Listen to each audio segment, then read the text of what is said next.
सभी को जय मसीह, प्रेज द लॉर्ड। मैं आप सबका ब्रदर राजकिशोर बेदिया और आप सभी के बीच में कुछ बातें को मैं करना चाहता हूँ। सबसे पहले चीज़ें है मैं जो कह रहा हूँ, अगर आप लोग फेसबुक पेज एमएमबी झारखंड पे से देख रहे हैं तो ज़रूर आप लोग अगर अभी तक लाइक नहीं किए होंगे, फॉलो नहीं किए होंगे तो ज़रूर इस चीज़ को कर लीजिए।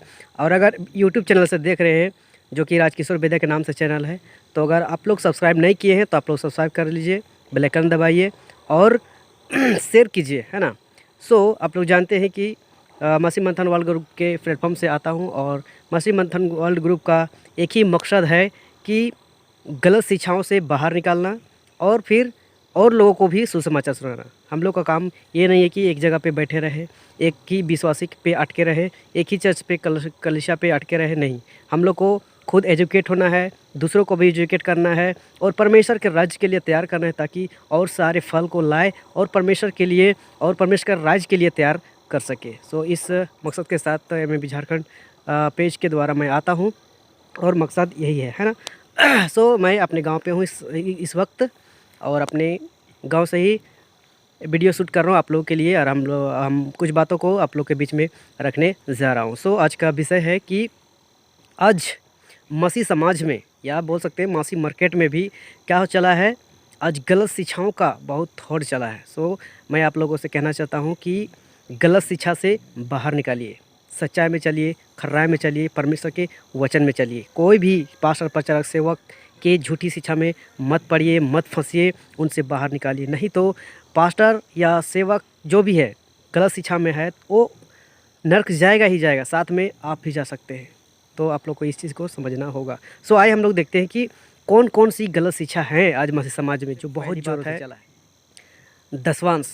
आज दसवांश का कॉन्सेप्ट मसीह समाज में इतना प्रचलन हो गया, इतना बढ़ गया है कि मत पूछो, है ना। दसवांश एक्चुअली क्या है, ये यहूदीवाद का कॉन्सेप्ट है, इजराइलियों का कॉन्सेप्ट है। हम सारे अन्यजातियों के लिए नहीं है, सीधी बात। लेकिन आज परमेश्वर के दासों लोग, पास्टर लोग, प्रचारक लोग क्या सिखाते हैं कि आपको दसवांश देना ही होगा, ऐसा करके। और ये दसवांश का कॉन्सेप्ट कहाँ से चला है, तो ये पुराने नियम से, है ना। उत्पत्ति से ही हम लोग अगर पढ़ते हैं तो महायाजक जो कि अब्राहम ने उसको क्या किया था, दसवांश दिया था, है ना। तो अब्राहम ऐसा नहीं था कि वो कंगाल था, गरीब था, उसके पास धन दौलत नहीं था और वो डर से ये लालच से वो नहीं दिया था कि हम युद्ध में जा रहे हैं लड़ने के लिए, अगर हम दसवांश देंगे तो हम जीत चुकेंगे। नहीं, अब्राहम ऑलरेडी ब्लेस्ड था, यानी उसको आशीषित ऑलरेडी था, उसके जीवन में धन संपत्ति की कमी नहीं थी, परमेश्वर ऑलरेडी दे चुका था उनको, है ना। और युद्ध से वो जीत चुका था वो। और जीतने के बाद जब मुलाकात होता है मिल्किसेदेक याजक से, तो अब्राहम उसको दसवांश देता है। दबाव से, डर से, न लालच से, किसी प्रकार कोई ऐसी उसके जीवन में नहीं था और उन्होंने क्या किया था, दसवांश दिया था अपनी मर्जी से, है ना। फिर आता है मलाकी 3:10, 3 का 9-10 अगर पढ़ते हैं तो वहाँ पे कॉन्सेप्ट है कि आप लोग को देना है, तुम लोग लूटते हो, ऐसा करके। और ये वचन किन किन लोगों के बारे में कहा गया है, यहूदियों के बारे में, है ना, इजराइलियों के बारे में। वहाँ कॉन्सेप्ट था दसवांश का, और इसलिए रखा गया था कि लेवी सबको, याजक लोग को, महायाजक लोग को, है ना, और फिर गरीबों लोगों को दान किया जाता था। इसलिए तो लेवी लोग, याजक लोग, महायाजक लोग क्या करता था, परमेश्वर के जो तंबू था, तंबू में वो लोग रात दिन पहरा करता था, डेरा करता था, परमेश्वर के लिए काम करता था। इसीलिए दसवांश लिया जाता था कि लेवी लोग को और याजक लोग को, महायाजक लोग को और गरीबों लोग को भी उस दसवांश से दिया जा सके, है ना। तो ये कॉन्सेप्ट क्या है, यहूदी लोग को है ना, हम सारे अन्य जातियों के लिए टोटल नहीं है। क्यों? क्योंकि हम लोग अगर नया नियम में देखते हैं, ना यीशु मसीह के चेला, ना फर्स्ट सेंचुरी के कलीसिया, ऐसी कोई बातें नहीं लिखा गया है कि आपको दसवांश देना ही होगा, है ना। और दसवांश देना ही होगा, ये बात तो छोड़िए, है ना। दसवांश का कॉन्सेप्ट आपको नया नियम में कहीं किसी प्रकार का नहीं मिलेगा कि फलना चेला ने दिया दसवांश, ऐसा आपको नहीं मिलेगा। सिर्फ दान के बारे में जिक्र है मेरे प्रियो। और दूसरा कुरिन्थी 9:7 अगर पढ़ते हैं तो साफ वहाँ लिखता है कि हर एक जन जैसा चाहे वैसा दान करे, ना कुड़ के, ना दबाव से, है ना। मतलब हम लोग को ना अपने कुड़ कुड़ के देना है कि हमें इतना दिए, ना फिर दबाव, है ना। आज क्या चल रहा है मसीह समाज में, दबाव, आपको देना ही होगा और नहीं दोगे तो सीधा लिख कहता है कि तुमको श्राप लगेगा। ये चीज़ डर दिखा दिखा के क्या कर रहे हैं मसीह समाज के लोगों को कि दसवांश दो, और क्या कर रहे हैं विश्वासी लोग, डर के, अरे अगर नहीं देंगे तो ये हो जाएगा, वो हो जाएगा, मेरे परिवार में फलना ढिमका दिस दैट कुछ भी हो जाएगा, इसी तरह सोच के डर से क्या करते हैं, देते हैं। लेकिन विश्वासियों, आप लोग डरने की बात नहीं है। परमेश्वर से रिश्ता साफ रखिए, सच्चा रखिए, पवित्र रखिए, और आप हिम्मत के साथ खड़ा रहिए परमेश्वर के साथ, कुछ भी घड़ेगा नहीं, है ना। आप दान देना है, दो, दसवांश का कॉन्सेप्ट हटाओ।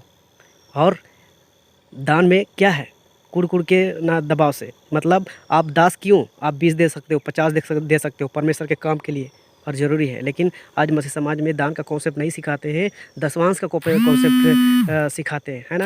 और क्या करते हैं ये लोग, वहाँ से बाहर निकालना ही नहीं चाहते, सच्चाई को जानना ही नहीं चाहते, है ना।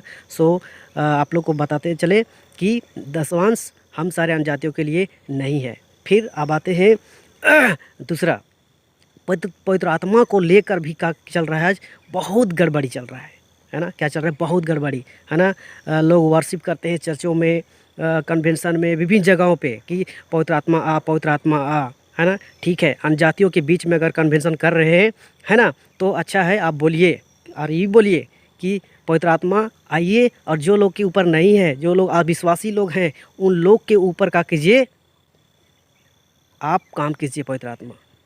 आप विश्वासी लोग क्या बोलते हैं, कन्वेंशन में बैठते हैं, है ना, मीटिंग में बैठते हैं, चर्च में, कलीसिया में बैठते हैं, और ये वर्शिप किया जाता है कि पवित्र आत्मा आ, पवित्र आत्मा। पवित्र आत्मा कब के आ चुका है, और जिस दिन आप विश्वास करते हैं, बपतिस्मा लेते हैं, उसी दिन पवित्र आत्मा आपके अंदर आता है। बस अति आपको उस पवित्र आत्मा को क्या करना होगा, पहचानना होगा। आप नहीं पहचानिएगा तो गलत शिक्षा में पड़े रहिएगा कि हमारे अंदर पवित्र आत्मा नहीं है, नहीं है, ऐसा करके सोचिएगा, और फिर यही आपके जीवन में ठोकर का कारण भी हो सकता है। और एक चीज़ होता है कि पवित्र आत्मा की अन्य अन्य भाषा बोलते हैं, है ना, कि रबा सिबा लबा ऐसा करके बोलते हैं, है ना, और सोचते हैं कि जो लोग ये भाषा बोलते हैं वही लोग को पवित्र आत्मा मिलता है, ऐसा करके सोचते हैं, और ये भ्रम फैला दिए मसीह समाज में। लेकिन ये टोटल गलत है ना। अगर हम प्रेरितों काम दूसरा अध्याय में अगर हम पढ़ते हैं कि पवित्र आत्मा वहाँ फर्स्ट टाइम जब यीशु मसीह ऊपर गया था, और फर्स्ट टाइम फर्स्ट सेंचुरी की कलीसियाओं के बीच में, उन चेलों के बीच में पवित्र आत्मा आया था, तो वहाँ अगर हम लोग पढ़ते हैं तो अच्छी रीति से समझ में आता है। अगर आप लोग नहीं पढ़े हैं, उस चीज़ को बार बार पढ़िए और उसको समझने की कोशिश कीजिए कि जो प्रेरितों काम दूसरा अध्याय में, जो कि फर्स्ट टाइम, है ना, फर्स्ट सेंचुरी कलीसिया में फर्स्ट टाइम पवित्र आत्मा उतरा था, तो उनके बीच में क्या क्या हुआ था, है ना, उस चीज़ को समझिए, है ना। और आज का जो पवित्र आत्मा जो उतार के ज़बरदस्ती उतार के दिया जा रहा है ना, वो गलत है। और फर्स्ट सेंचुरी की कलीसिया के बीच में, विश्वासों के बीच में, चेलों के बीच में जो पवित्र आत्मा उतरा था वो अलग था। आप अगर दोनों में देखिएगा ना तो आपको बिल्कुल डिफरेंट आपको मिलेगा। क्यों? क्योंकि जो आज का जो कॉन्सेप्ट ज़बरदस्ती बोलते हैं ना, पवित्र आत्मा लो, पवित्र आत्मा लो, ये गलत है। वो लोग क्या करते हैं, ज़बरदस्ती दिया जाता है। मेरे प्रियो, मैं कहना चाहता हूँ कि पवित्र आत्मा ना आपके मर्ज़ी से, ना मेरे मर्ज़ी से, ना सो कॉल्ड जो जितने बड़े बड़े पास्टर प्रचारक सेवक हैं उनके कहने से पवित्र आत्मा उतर आएगा और ना आपके जीवन में जाएगा। ये आप वो खुद पवित्र आत्मा अपनी मर्ज़ी से, और अपनी मर्ज़ी से आपके अंदर कब आएगा, जब आप सच्चे मन से पापों को प्रायश्चित करेंगे, है ना, मान लेंगे और निर्णय करेंगे कि आज से जो भी पिछले बार गलती हुआ है मैं मानता हूँ, मैं आगे ऐसा नहीं करूँगा। आप पापों को पश्चात करते हैं और आगे एक सही जीवन जीने के लिए निर्णय कर लेते हैं, पवित्र आत्मा आपके जीवन में काम करता है मेरे प्रियो। और पवित्र आत्मा ऑलरेडी काम करता है ना। आप सही चीज़ काम करिएगा, सच्चाई का, पवित्रता का, तो आप इसे आप जान सकते हैं कि सचमुच आपके जीवन में पवित्र आत्मा काम कर रहा है ना। और पवित्र आत्मा एक बार आता है तो वापस नहीं जाता है, बस ही आपको उस हिसाब से काम करना पड़ता है। अगर आप गलत चीज़ कर रहे हैं, पवित्र आत्मा आपको नहीं बल्कि दुष्ट आत्मा काम करवा रहा है। अगर आप सही चीज़ काम कर रहे हैं, सच्चाई पवित्र वाला काम करवा रहे हैं, तो आप मानिएगा कि ये पवित्र आत्मा का काम है। तो जो प्रेरितों काम दूसरा अध्याय में जो उतरा था वो पवित्र आत्मा अलग है ना। और वहाँ अगर पढ़िएगा तो साफ साफ पता चलता है मेरे प्रियो कि वाकई में क्या था उस समय का और जो आज चल रहा है वो क्या है। और इसको चीज़ को समझना होगा। अगर नहीं समझिएगा मसीह समाज विश्वास ही आप लोग गलत शिक्षा में जाके आप नरक भी जा सकते हैं। तो इस चीज़ को क्या करिए, समझिए, है ना, कि वाकई में पवित्र आत्मा क्या है। फिर क्या है, अन्य भाषा, है ना। अन्य भाषा कुरिन्थियों की कलीसिया में, है ना, कुरिन्थियों की पुस्तक में जो 14 अध्याय में दिया है ना, वो दूसरा वचन दिखा के इतना मसीह समाज में भ्रम फैला दिया है, इतना डर फैला दिया है कि यही है अन्य भाषा, है ना।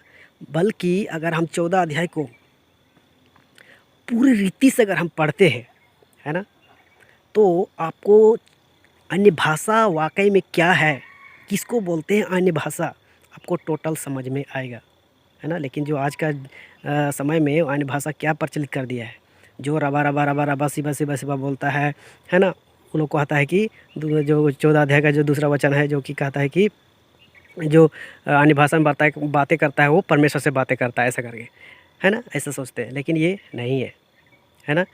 ज़रूर अन्य भाषा आपको देता है, और फर्स्ट सेंचुरी कलीसिया में जो विश्वासों को दिया, चेलों को दिया पवित्र आत्मा के माध्यम से अन्य भाषा, वो अन्य भाषा अलग था। जो भाषा नहीं आता था दूसरे जगह में प्रचार करने के लिए, वो भाषा दिया, उसको बोलते हैं अन्य भाषा।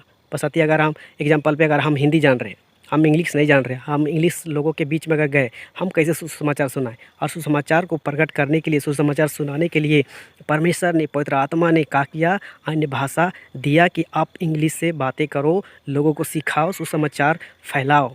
ये है अन्य भाषा। तो अलग अलग भाषा दिया, है ना। तो इसलिए बोलते हैं 14 प्रेरितों का काम दूसरा अध्याय को पढ़िएगा तो आपको पता चलेगा वहाँ कितने अन्य अन्य अन्य भाषा वाले लोग थे, अन्य अन्य जाति लोग थे। उनके बीच में क्या हुआ, चेलों के बीच में और क्या बोलते हैं, विश्वासियों के बीच में ऐसी ऐसी भाषा दिया पवित्र आत्मा, और क्या किया, प्रचार किया। तो आज वो चीज़, आज क्या बोलते हैं, आज अन्य भाषा की ज़रूरत नहीं है। क्यों? क्योंकि आज पूरी वर्ल्ड में शिक्षित लोग पाए जाते हैं, बहुत सारे लैंग्वेजेस में पढ़ाई की जाती है, स्टडी की जाती है, लोग जानते हैं, समझते हैं, और एक दूसरे का ट्रांसलेशन करके आज सुसमाचार फैलाया जा रहा है, और ये चीज़ हो रहा है, बहुत अच्छी बात है। तो इसलिए एक व्यक्ति को अन्य भाषा के बारे में 2-3 भाषा नहीं दी जा रही है ना। क्यों? क्योंकि ज़रूरत नहीं है। अगर ज़रूरत होता तो देता, है ना। एक समय था ज़रूरत, उस समय अन्य भाषा दिया, है ना। आज ज़रूरत नहीं है तो नहीं दे रहा है परमेश्वर, और अगर जहाँ ज़रूरत पड़ेगा परमेश्वर ऑलरेडी देगा, पवित्र आत्मा ऑलरेडी देगा, इसमें कोई दो राय नहीं है ना। लेकिन आप लोग झूठी शिक्षा में, गलत शिक्षा में मत रहिए कि अन्य भाषा परमेश्वर की ओर से है, जो रबा रबा सिबा सिबा बोलते हैं। ये अन्य भाषा नहीं है। अन्य भाषा ग्लोसा है, जो कि अन्य भाषा, दूसरों की भाषा अगर आप बोल रहे हैं, दे रहा है परमेश्वर, वो है अन्य भाषा, है ना। आप मतलब का बेफजूल का जो घंटों बोलते रहते हैं ना, रबा सभा सभा ऐसा करके, तो ये अन्य भाषा नहीं है। तो इसमें गड़बड़ी है। आप लोग विश्वासो इस बात को क्या करिए, यहूदीवाद, है ना। आज यहूदीवाद का कॉन्सेप्ट इतना थोपा जा रहा है मसीह समाज में कि इसी वजह से क्या हो गया है, मसीह समाज आज बदनाम हो गया है कि ये क्रिश्चियन धर्म है ना। एक्चुअली मेरे प्रियो, मैं कहना चाहता हूँ कि हम सब का जो यीशु मसीह के पीछे हम लोग चल रहे हैं, यीशु मसीह के आज्ञा चल रहे हैं, ये वाकई में क्रिश्चियन धर्म नहीं है ना। हम सब कोई धर्म को फॉलो नहीं करते, हम सब सच्चाई को फॉलो करते हैं। लेकिन गलती कहाँ है? गलती यहाँ है, जो लोग यहूदीवाद को, यहूदी कल्चर को, यहूदी नियम को लेके चलते हैं ना, वो लोग क्रिश्चियन माना जा रहा है ना। मतलब मसीह में आ गए तो सिंदूर मत लगाओ, मसीह में आ गए कान का नहीं पहनो, मसीह में आ गए तो नाक में मत पहनो, है ना। मैं लेडीज़ों को बात कर रहा हूँ, है ना। फिर मसीह में आ गए तो वाइट पहनो, ऐसा करके बहुत सारे बातों को रखते हैं। ये यहूदी कल्चर है ना।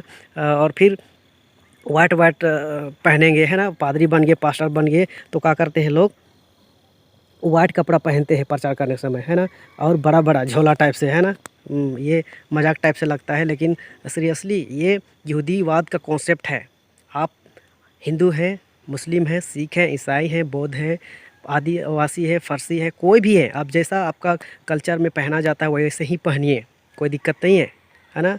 ऑलरेडी पौलुस कह चुका है कि जो अनजाति लोग परमेश्वर की ओर फिरते हैं, उन्हें क्या करो, बोझ मत डालो, बस उसे मूर्ति पूजा से बचाओ और व्यभिचार से बचाओ, ऐसा करके बोलता है ना। तो हमें अनजातियों को ऐसा बोझ नहीं देना है मेरे प्रियो, है ना, कि आपको ऐसा करना होगा, वैसा करना होगा, ये खाना होगा, वो खाना होगा, है ना। ये बिल्कुल कोई चीज़ नहीं है। आप जो मन करता है, जो जचता है, जो पचता है वही खाइए, जैसा आपका रहन सहन है, जैसा आप जिस कल्चर में है उस टाइप से पहनिए, कोई दिक्कत नहीं है। बशर्ते आप मन को बदलिए, हृदय को बदलिए परमेश्वर की ओर, है ना। मनुष्यों को दिखाने के लिए ऐसा पहनो, वैसा पहनो, ये नहीं पहनो, ये सब दिखाने से कोई फ़ायदा नहीं है। तो आज बहुत ज़ोरों से क्या चल रहा है कि यहूदी धर्म का जो कॉन्सेप्ट है थोपा जा रहा है। तो मसीह समाज आप लोग समझिए, विश्वासों समझिए, और मसीह मंथन वर्ल्ड ग्रुप यही काम कर रहा है कि लोगों को गलत शिक्षा से बाहर निकाला जाए, है ना, गलत कॉन्सेप्ट से बाहर निकाला जाए। मैं यार एक बात कहना चाहता हूँ कि आज वर्ल्ड में 5000 से भी ज़्यादा संस्थाएं पाई जा रही है ना, चर्चेस पाए जाते हैं, कलीसियाएँ पाई जाती है अलग अलग। क्यों? हमारा यीशु मसीह एक है तो हम सब एक क्यों नहीं, है ना। पौलुस इस बात को फर्स्ट सेंचुरी कलीसिया में दोहराया था, इस बात को बोला था, है ना। क्यों? क्योंकि वहाँ बहुत भारी गड़बड़ी चल रही थी, है ना। कोई बोल रहा था पौलुस का है, कोई बोल रहा है अपोलोस का, कोई बोल रहा है यूहन्ना का, कोई क्या, है ना, इस टाइप से तो झगड़ा चल रहा था। तो पौलुस इस बात को बोला था भी कि आप लोग आपस में क्यों लड़ रहे हो, क्यों ऐसा बोल रहे हो, कोई पौलुस का, कोई अपोलोस का, कोई यूहन्ना का, है ना। हमारा यीशु मसीह एक है तो हम सब एक होना चाहिए ना, अलग अलग क्यों। तो मैं कहना चाहता हूँ आज भी मसीह समाज में इतने बढ़ गए हैं, इतने अलग अलग हो गए हैं, अलग अलग संस्थाएं हो गई हैं कि पूछो मत, है ना। ठीक है, एक्चुअली मैं मानता हूँ कि संस्था अलग हो, है ना, एक ही जगह इकट्ठा रहने से दिक्कत हो सकता है, दिक्कत होगा, बहुत सारी बातें होगा, ठीक है, अलग अलग होइए। लेकिन जो परमेश्वर का, जो यीशु मसीह का वचन है, कॉन्सेप्ट है, उसी को ले चलिए, दूसरा चीज़ नहीं।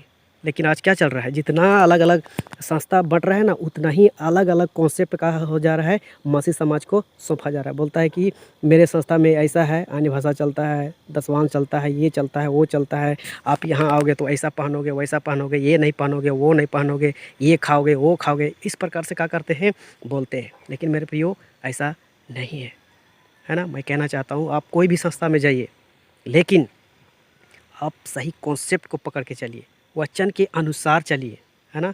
वचन के अनुसार नहीं चलिएगा, नरक चल जाइएगा। तो इस बात को क्या करिए, ध्यान रखिए। लेकिन मैं कहना चाहता हूँ अगर जिस चर्च में जा रहे हैं, जिस पास्टर को फॉलो कर रहे हैं, है ना, अगर वचन से सिखा रहा है, वचन से समझा रहा है, वचन से ले चल रहा है, वचन से कलीसिया को ले चल रहा है, अच्छी बात है, उसको फॉलो कीजिए। लेकिन अगर गलत चीज़ को लेके चल रहा है तो उससे बाहर निकलिए, उससे वैसे चर्चेस को क्या करिए, छोड़िए, और आप खुद बैठिए अपने परमेश्वर के पास, वचन से सीखिए, जांचिए, परखिए कौन सही है, कौन गलत है, और फिर फॉलो कीजिए मेरे प्रियो। अगर ऐसे बोलेंगे कि इतने भीड़ इसके पास जा रहा है तो कैसे गलत हो सकता है ना।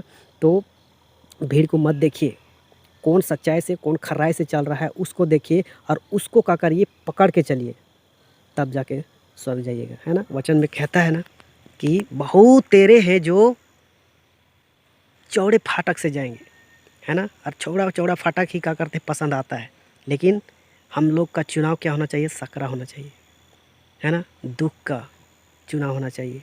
यीशु मसीह हम सबों को क्या सिखा गया है, अपना क्रूस उठाओ। जैसे यीशु मसीह ने क्रूस उठाया, दुख उठाया, है ना, क्रूस उठाया मतलब दुख उठाना, वैसे ही हम सब भी अपना क्रूस, परमेश्वर ने, यीशु मसीह ने हम लोग को भी दिया है क्रूस उठाने का। उस क्रूस को पहचानिए और उठाइए, मतलब परमेश्वर के लिए दुख उठाइए, परमेश्वर के लिए काम कीजिए, है ना। तो इन सारी बातें में आज क्या चल रहा है, बहुत गड़बड़ी चल रहा है मेरे प्रियो। सो मसीह समाज विश्वासियों, मैं हर एक से कहना चाहता हूँ कि आप लोग समझिए इस बात को, है ना, कहाँ गलत है, कहाँ सही है। आप लोग वचन से जांचिए, परखिए। पास्टर, प्रचारक, सेवक लोग को, कलीसिया लोग जो लोग चला रहे हैं, आज बहुत सारे लोग मनमानी अपने तौर तरीके से, अपने ढंग से, है ना।